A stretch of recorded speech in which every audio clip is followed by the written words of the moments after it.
तो हठात आज आसी किए पहुँचले आज कौन स्पेशल बनाऊँ भिडियोटी लास्ट पर्यंत निहाती देखूँ। तो आज संध्या मुझे बसिक चाह पीला बेले हठात आसी पहुँचले आम घर पड़ोसी कारण सी बहुत दिन छुट्टी जाते तो सी आसी हठात पहुँचले हठात देखिए मो पुआ पूरा खुशी और केते खुशी होची आपण माने वीडियो देखि जानि पड़थिबे कारण से केते दिन ला तांको देखि नथिला तापर हठात देखला ता भाई को ये तार भाई को देखिना से बहुत खुशी ताने भाई से तार बेसी खेले और विशेष कर बेसी तांको घर सेमती पढ़ा पढ़ी करे कारण से पुआटा पढ़िला बेले ना मो पुओ जे ता सहित एमती गाड़ी गाड़ी करथिबो और से आसिला पर सांग सांग तां घर को जे देखुना ता पाठ पढ़ा केमती स्टार्ट हेजी।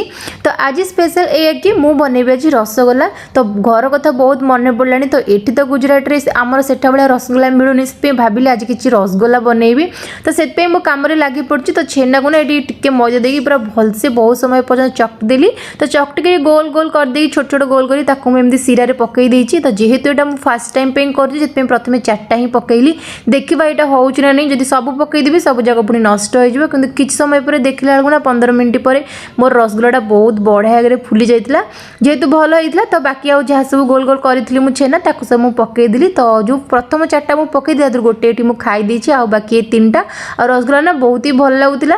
तापर ये मुझे चटनी करी बोले सब भजा भजी करदेली बसई देती इडली आज इडली और सांबर खाइबा इच्छा होता। तो सांबरटा मोर केमती देखा निहाती कमेंट करी कहे।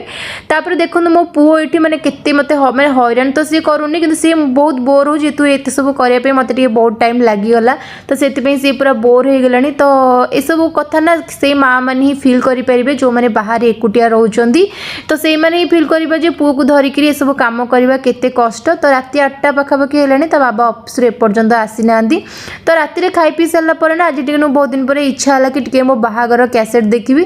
तो झील बाहागर सबुठ मोस्ट माने इमोशनल टाइमटा हूँ यहाँ आउ ये हूँ मो नन्ना देखुवे केते कांदुचंदी। तो गोटे झील बाहागर ना जदि किए बेसी कांदे सी होचंदी बापा बेले बेले कामर बोझरे से सब ना समस्त को संभाल दियंती किंतु मन भितर ना सी सबुठार बेसी कष्ट पाती कि सी झील को आउ क्या दे दौरान बेलका। तो ये सब देखला पर ना मत तो बहुत कांद लगे मोर बाहागर कथा सब मोर मन पड़गला।